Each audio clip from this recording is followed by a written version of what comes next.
The lawyer slid the advance copy across his desk with the care of someone handling evidence. I watched my daughter's hand hover over it, her fingers not quite touching the cover. She had flown in from Denver that morning, still wearing her airport clothes, and her face held that particular stiffness I had learned to read over 40 years of fatherhood. She was doing the mental arithmetic, calculating how quickly she could leave. "Your father left explicit instructions," the lawyer said. "The estate cannot be settled until you read this book. All of it." He was very clear on that point. She picked it up then, the weight of it seeming to surprise her. 362 pages. I had written every word knowing she would one day hold it exactly like this, in exactly these circumstances. Her thumb found the corner of the back cover, the gesture of someone preparing to skim to find the shortcut. "There's more," the lawyer continued. "He included a letter. You're to read it only after finishing the book." I saw her jaw tighten. Even from where I could no longer be, I recognized that particular rebellion. The book had been published 8 months before I died. I was 71 then, still strong enough to hold a pen for 3 hours at a stretch, still clear-headed enough to revise without losing the thread. The cardiologist had given me 2 years, maybe 3. I took the diagnosis the way I had taken most news in my life, with a slow nod and a question about logistics. The book had been nearly done. I pushed to finish it. My daughter, Catherine, heard about the publication through her mother. My ex-wife called her, I later learned, with that particular tone she used for my perceived failures. "Your father has written a book. He's calling it fiction, but we both know better." Catherine sent a text 3 days later. Just 5 words. "Congratulations on the book, Dad." I had texted back asking if she wanted a copy. She never responded. The book was called The Distance Between Rooms. My publisher, a small independent house in Portland that specialized in literary fiction, printed 3,000 copies. It sold modestly. A few kind reviews in regional papers. One book club in Ohio chose it for their monthly discussion. I did 2 readings, both in bookstores that smelled of coffee and old paper, both attended by strangers who asked thoughtful questions and bought signed copies. Catherine lived in Denver with her husband Marcus and their 2 children. She worked in pharmaceutical sales, a job that required extensive travel and what she called relationship management. We spoke perhaps 6 times a year, always on major holidays, always with the same careful distance in her voice. She had been this way since she was 16, since the divorce, since the day she decided I had chosen my writing over her mother's happiness. I never corrected her version of events. Correction implied I needed her to understand, and need was a weakness I had, trained myself away from. The morning after the book's publication, I woke at 5:30 as always. I made coffee in the French press Catherine had given me 7 Christmases ago, one of those gifts that signaled obligation rather than knowledge. She had never asked what kind of coffee maker I used. I drank it black while watching the sun come up over the narrow yard behind my rental house, a small 2-bedroom in a neighborhood that had gentrified around me while I sat still. My hands had begun their morning shake. The tremor that came before the first coffee did its work. I wrapped both palms around the mug and waited. This was my only vanity now, hiding the shake. Not from fear of aging, but from the certainty that Catherine, if she saw it, would catalog it as one more thing I had failed to mention, one more secret I had kept. The house was silent in the way only a single man's house can be silent. No television murmur, no second set of footsteps, no ambient hum of another person's existence. I had lived alone for 12 years, since the woman I had briefly tried to build something with moved out, after concluding, correctly, that I was not capable of the vulnerability she required. She had left behind a coffee table book about Tuscany and a bottle of expensive olive oil. I still used the olive oil. The book remained on the shelf, unopened. Catherine had visited this house exactly 3 times. Each visit followed the same template. She arrived late, apologized with convincing efficiency, accepted coffee she barely touched, and positioned herself on the edge of the couch as though prepared for rapid departure. We spoke about her children, her work, the weather. She asked perfunctory questions about my writing. I gave perfunctory answers. After exactly 90 minutes, she would glance at her phone, manufacture an obligation, and leave. I never asked her to stay longer. That would have required acknowledging that her presence mattered, and acknowledgement was a door I had closed long ago. The book had taken me 6 years to write. 6 years of mornings at the desk, of afternoons revising, of evenings when the characters moved through rooms that looked very much like rooms I had lived in. The protagonist was a man named Thomas, a technical writer for a medical supply company, whose daughter Grace stopped speaking to him after his divorce. The story followed Thomas through his careful, ordered life, through his routines and solitudes, through the small moments when he almost reached out and then chose silence instead. It was not autobiography. Thomas made different choices than I had made.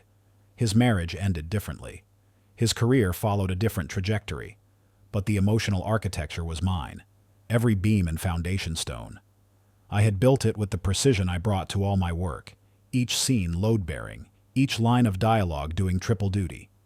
And in the final chapter, Grace's name became Catherine. It was not subtle. The shift happened in a single paragraph, mid-scene, as though the narrator had finally stopped pretending. Thomas became I.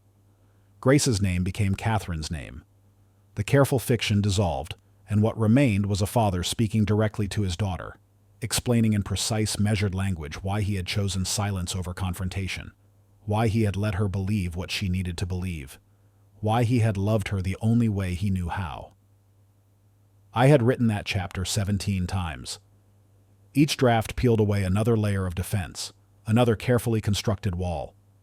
The final version was naked in a way that terrified me. But I was 71 with a bad heart and a daughter who had stopped seeing me years before. Terror seemed like a luxury I could no longer afford. After the book's publication, I waited. I did not send Catherine a copy, though I had set one aside with her name on it, wrapped in brown paper, sitting on my desk like a held breath. I waited for her to ask for it, to acknowledge it, to show even passing curiosity about what I had spent 6 years building. The silence stretched. Weeks became months. In the 4th month, I attended a reading at a bookstore in Seattle, 3 hours north. A woman in the audience, somewhere in her 50s with Catherine's jawline and careful posture, asked me about the ending. The shift in the final chapter, she said. When it becomes direct address. Was that always your intention? Yes, I said. Did she read it? The woman asked. The daughter. Did she read it?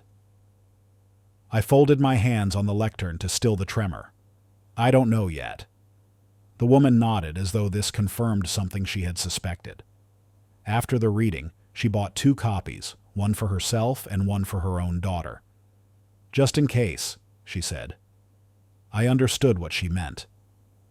5 months after publication, my ex-wife called. She had not called me in 6 years, not since the afternoon she informed me she was remarrying and wanted to ensure I would not attend the wedding.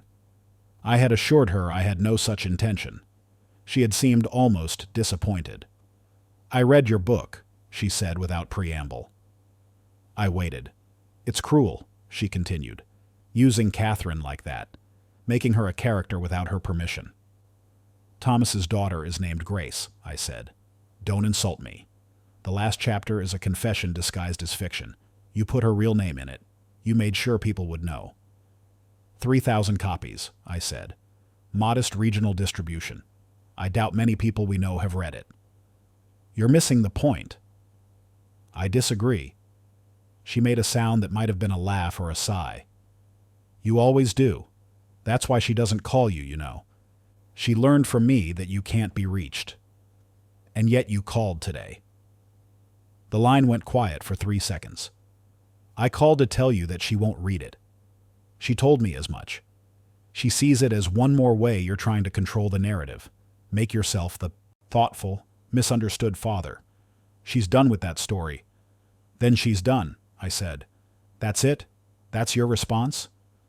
I don't have another response. She hung up without saying goodbye. I sat in my chair for 10 minutes without moving, watching the light change on the wall. Then I stood, made fresh coffee, and returned to work on a short story about a man who builds boats in his basement. Boats too large to fit through the door. The heart attack came in the 7th month. I was at the grocery store, standing in the produce section, trying to remember if I needed onions. The pain started as pressure, a hand squeezing my chest from the inside. I knew immediately what it was. I set my basket down carefully between the lettuces and the peppers, walked to the front of the store, and told the teenager at the customer service desk that I needed an ambulance.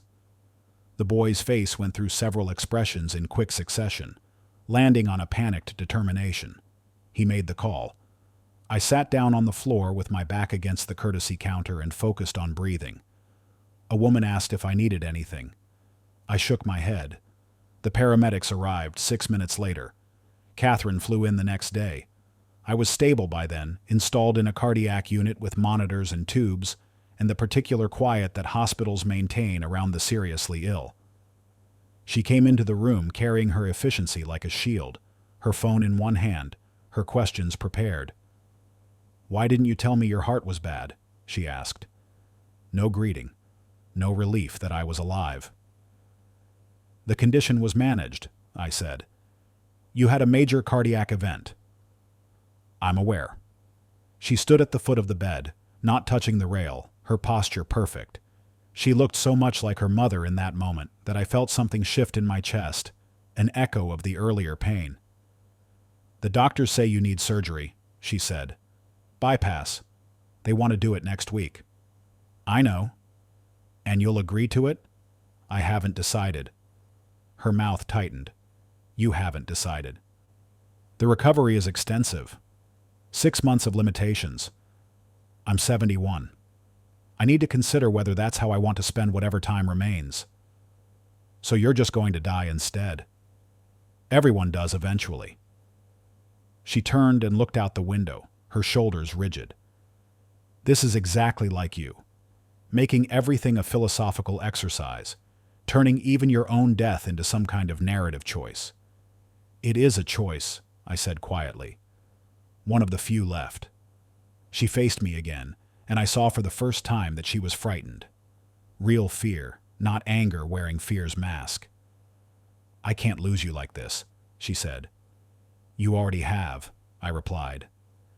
The words sat in the room like a third presence.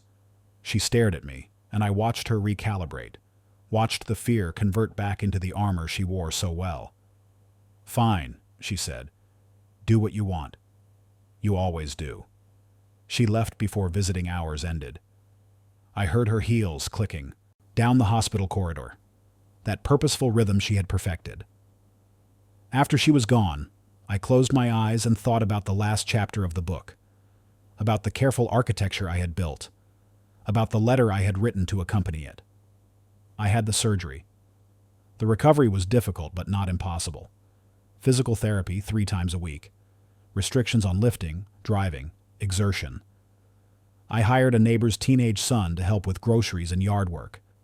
I paid him generously and asked nothing beyond the agreed-upon tasks. He seemed relieved by the boundaries. Catherine called twice during recovery. Both times she asked how I was feeling in tones that suggested she was reading from a list. Both times I gave brief, factual responses. Both times we ended the call after less than 5 minutes. Neither of us mentioned the book. By the 9th month, I was stronger, but not well. The cardiologist revised his timeline. "Maybe a year," he said. "Maybe less if there were complications." I thanked him for his candor. He looked sad in the way doctors do when they've delivered the news too many times to find it remarkable. I began making arrangements. A will, already prepared but now updated. Instructions for the house, the car, the accumulation of 71 years. My books would go to the library. My papers to the university archive, if they wanted them. Everything else could be sold or donated. I was not sentimental about objects. The one exception was the letter. I had written it during the first week after publication, sealed it in an envelope with Catherine's name on the front, and given it to my lawyer with explicit instructions. She was to receive it only after reading the book, cover to cover, every page. No skimming, no shortcuts. The lawyer, a practical man in his 60s who handled estate planning with efficiency and discretion, had raised an eyebrow at the condition but agreed. "What if she refuses to read it?" he asked. "Then she doesn't get the letter," I said. "And if she still refuses?" "Then the estate remains in limbo. She inherits nothing until she complies." He had looked at me with something like admiration. "You're using your death as leverage." "I'm using the only leverage I have left," I corrected. The letter itself was short. 2 pages, handwritten, my clearest effort at explaining what the book could not fully explain. I wrote about the divorce, about the choices her mother and I had made, about the silence I had chosen because I believed it would hurt less than the truth. I wrote about the ways I had loved her poorly, the ways I had failed to bridge the distance, the ways my own limitations had built walls between us. And I wrote about the final chapter, about why I had stripped away the fiction, why I had used her real name, why I needed her to understand that every word was for her, had always been for her, even when I was too afraid to say so directly. I sealed the letter knowing I might die before she read it. That seemed appropriate somehow. All my life I had waited for the right moment to speak, and the right moment had never arrived. Perhaps death was simply the final condition I was placing on communication, the last requirement before honesty became possible. The 10th month brought autumn. The leaves turned and fell. I sat on my small back porch in the mornings with coffee and a blanket across my lap, watching the season change. My hands shook more now, even with the coffee. I had stopped trying to hide it. There was no one to hide it from. Catherine sent a text in mid-October. "How are you doing, Dad?" I replied. "Well enough. The leaves are remarkable this year." She wrote back 3 days later. "Good to hear. Talk soon." We did not talk soon. In November, I had another incident. Not a heart attack, but what the cardiologist called a warning. I spent 2 days in the hospital under observation. They adjusted my medications, lectured me gently about stress and rest, and sent me home with more restrictions and less optimism. Catherine did not visit. I had not told her about the incident. There seemed no point in forcing a bedside reconciliation that would satisfy neither of us. I spent those late autumn days finalizing everything. I cleaned the house with methodical care, disposed of anything that might burden whoever had to sort through my effects. I labeled boxes, organized files, left clear instructions. I did not want Catherine to spend weeks piecing together the logistics of my life. One final courtesy I could offer. The book sat on my desk, the advance copy I had set aside for her. I had never mailed it. I picked it up one evening in December, felt its weight, opened to the last chapter. The words were still there, exactly as I had written them. The shift from Thomas to I. The moment when Grace became Catherine. The plain, careful language of a father trying to explain himself to a daughter who had stopped listening years ago. I closed the book and wrapped it again in brown paper. I wrote her name on the outside in block letters, clear and deliberate. Then I gave it to my lawyer along with the letter and revised my instructions. "She must read it," I told him. "All of it, before anything else." He nodded. "I'll make sure she understands the requirement." "She won't want to," I said. "No," he agreed. "But sometimes we do necessary things even when we don't want to." I died on a Friday in January, 3 days after my 72nd birthday. It was quick, the way I had hoped it might be. I was alone, at home, reading in my chair. The book was a collection of essays about architecture. I got through half of a chapter about the design of bridges before the pain started. This time there was no grocery store teenager, no ambulance, no hospital room. Just the quick pressure, the sharp clarity, and then nothing. They found me the next morning when I failed to answer the door for the lawn service. The neighbor's teenage son, worried, called the police. They entered through the back door, which I never locked, and found me still in my chair, the book open on my lap, reading glasses folded neatly on the side table. Catherine flew in from Denver the following Monday. The funeral was small, arranged by the lawyer according to my instructions. No service, no eulogy, just a burial in the cemetery where my parents rested. A handful of people attended, former colleagues, a few neighbors. The woman from the Seattle, reading somehow, standing in the back with her own daughter beside her. Catherine wore black and stood apart from everyone, her husband Marcus beside her with his hand on her elbow. She looked tired in a way that went beyond grief, as though she had been preparing for this moment her entire adult life. And now that it had arrived, she could not remember her lines. After the burial, the lawyer asked her to his office. She came the next day, Marcus waiting in the car. The lawyer's office was exactly what offices like that should be. Dark wood, leather chairs, diplomas on the wall speaking of competence and discretion. "Your father's estate is straightforward," the lawyer began. "The house, his savings, a small investment account. Everything goes to you. However, there is a condition." He explained about the book, about the requirement that she read it in full before the estate could be settled. He slid the brown paper package across his desk. Catherine's hand hovered over it. The same gesture I had imagined so many times I could see it without being there to see it. "This is ridiculous," she said, but her voice lacked conviction. "Those were his explicit instructions," the lawyer replied. "I can't proceed until you've complied." "How will you even know if I've read it?" He anticipated that question. "You're to initial each chapter's first page as you finish it. When you're done, you bring the book back to me. Only then will I give you this." He held up a sealed envelope with her name on the front, my handwriting unmistakable. She stared at the package for a long moment. Then she picked it up, the weight surprising her just as I knew it would. Her thumb found the corner of the back cover. That gesture, the one that meant she was looking for shortcuts. "There's one more thing," the lawyer said. "He wanted me to tell you that the final chapter is different from the others. He said you'd understand what that meant when you got there." Catherine stood, the book under her arm. "Is that everything?" "For now." She left without another word. Through the window, the lawyer watched her get into the car where Marcus waited. They sat there for 5 minutes, Catherine holding the book in her lap, before Marcus finally started the engine and they drove away. She went back to her hotel, a mid-range chain near the airport. Marcus had an early flight out the next morning, work obligations he could not postpone. She told him to go. She would stay another day to handle the remaining logistics. He looked relieved. Death made him uncomfortable, and my death particularly so because he had never known what to say to me when I was alive. After he left, Catherine sat on the hotel bed with the book in her hands. She had not cried at the funeral. She had not cried when the lawyer told her about the requirement. She did not cry now. Instead, she opened to the first page and began to read. The story started with Thomas in his kitchen, making coffee at dawn. The details were precise, almost clinical.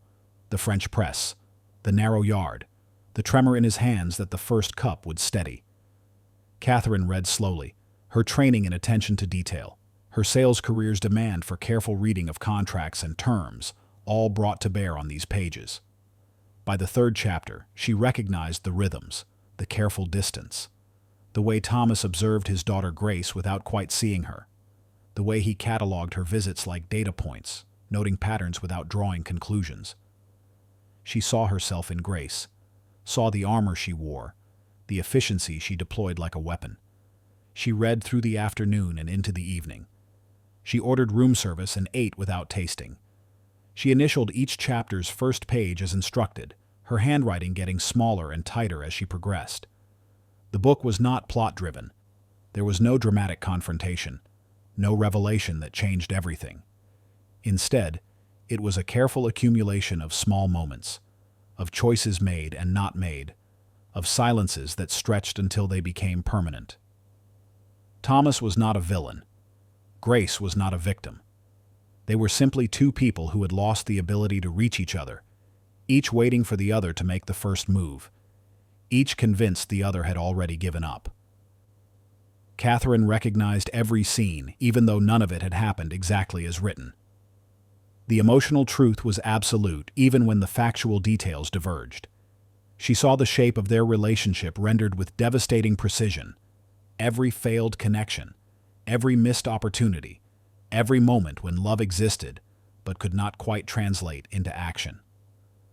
By the time she reached the final chapter, it was past midnight. She had been reading for 11 hours straight. Her eyes burned. Her back ached from sitting hunched over the book. But she could not stop now, not when she was this close to whatever he had been building toward. The final chapter began like all the others, Thomas in his careful routines, Grace maintaining her distance. Then, mid-scene, without warning, the voice shifted. "I am not Thomas," I wrote. "Thomas is a fiction I built to house truths I could not speak directly. But here, now, in these final pages, I need to stop pretending. I need to speak to you as myself, your father, the man who failed you in ways large and small, but who loved you with every insufficient tool I possessed." Catherine's breath caught. She kept reading. "I need to speak to you, Catherine, because I ran out of time to do it in person. I ran out of courage, perhaps, or faith that you would listen. So I built this careful architecture, this story about Thomas and Grace, hoping that maybe if I surrounded the truth with fiction, you might be willing to approach it. Hoping that maybe if I made the confession artful enough, you would hear what I could never quite say." The chapter continued for 12 more pages. The fiction stripped away, the voice unmistakably mine. I wrote about the divorce, about the choices your mother and I had made, about the silence I had chosen because I believed it would hurt less than the truth. I wrote about watching you grow into a stranger, about respecting your distance even as it hollowed me out, about loving you poorly because poor love was all I knew how to give. I wrote about every time I almost reached out and chose silence instead, every time you called with careful courtesy, and I matched your tone rather than breaking through it. Every time I told myself I was protecting you from my needs when really I was protecting myself from your rejection. And I wrote about this book, about the 6 years I spent building it, about the real reason I published it. Not vanity, not a final attempt to control the narrative, but the only language I had left to say, "I'm sorry," to say I understand why you pulled away, to say that you were right about most of it, that I did fail you, that I did choose work over presence, that I did let silence become a wall between us, but also to say that I loved you, that every morning I woke and thought of you, that every holiday phone call, brief as it was, mattered more than I could show, that I was proud of the life you built, the strength you developed, the distance you kept because it was what you needed. "I don't ask for forgiveness," I wrote in the final paragraph. "Forgiveness would require you to absolve me, and I have no right to that burden. I ask only that you understand I tried, in my limited way, to be better than I was. I ask only that you know you were loved, even when that love was silent, even when it failed to translate into the actions you deserved. I ask only that you finish this book knowing that every word was for you, has always been for you, will always be for you." The chapter ended there. Catherine sat in the hotel room with the book closed in her lap, her hands shaking the way mine used to shake. She did not cry, not yet.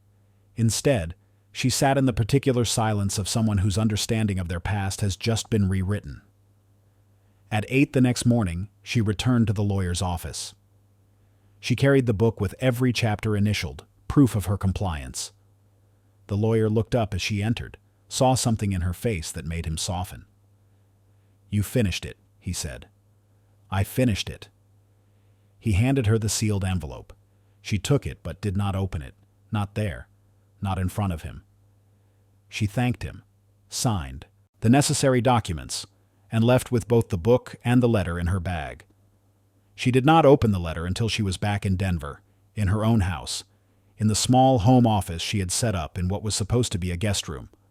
She sat at her desk with the door closed, her husband downstairs making dinner, her children doing homework in their rooms, and she opened the envelope with her father's handwriting on the front. The letter was 2 pages, handwritten in the careful script that had gotten shakier toward the end. It said much of what the final chapter had said, but in plainer language, without the architecture of fiction.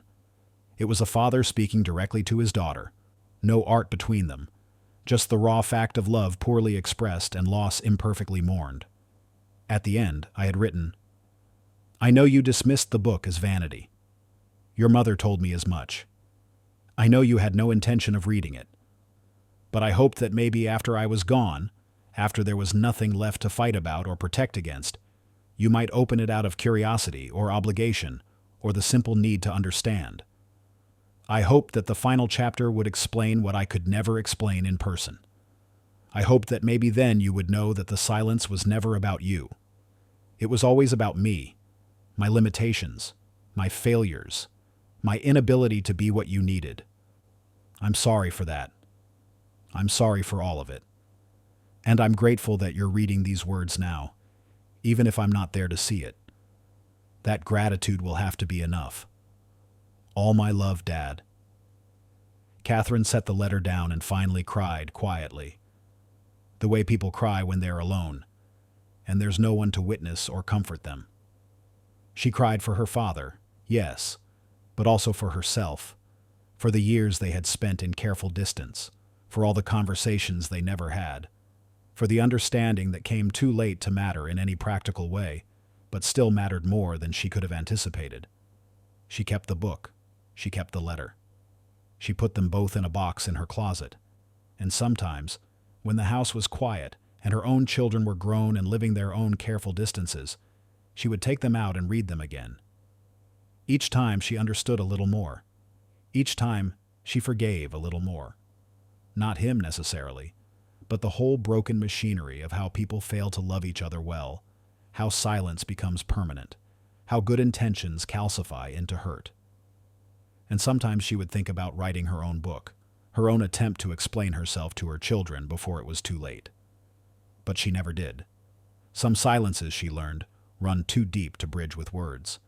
Some distances are inherited and permanent. Some love is expressed only in the trying, and the trying is all there is. The estate settled. Catherine donated most of my possessions. She kept a few things: the French press, now unused in her cabinet, a photograph of us from when she was 7, both of us squinting into the sun, and the book, always the book, with her initials marking each chapter like breadcrumbs she had followed to understanding. She never spoke about it publicly, never mentioned it to her husband beyond the bare facts.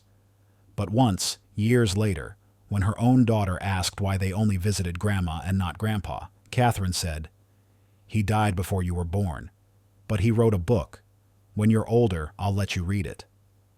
"What's it about?" her daughter asked. Catherine thought for a moment, choosing her words carefully. "It's about how much someone can love you even when they don't know how to show it."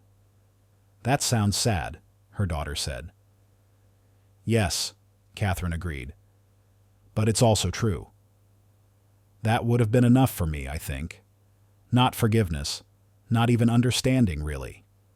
Just acknowledgement that the attempt mattered, that the words reached their intended reader, that love, however poorly expressed, was real and counted for something in the final accounting. I had spent 6 years building that book. I had spent a lifetime building the silence that made the book necessary. In the end, both the book and the silence were simply different versions of the same statement. I loved you in the only way I knew how, and I'm sorry it wasn't better. Catherine kept the book. That was enough. That was everything. That was the only inheritance that mattered, the only bridge that could be built after all the others had burned. She read it once, understood what it meant, and carried that understanding forward into the rest of her life. And somewhere, in whatever comes after, I hope I knew that she finished it. I hope I knew that the final chapter reached her. I hope I knew that the distance between us, though never fully closed, had at least been measured and named and acknowledged. That would be enough. That would have to be enough. That is all any of us get in the end. The hope that our words survive us, that someone we loved receives them, and that in receiving them they understand we tried. The rest is silence. And the silence, finally, is not empty.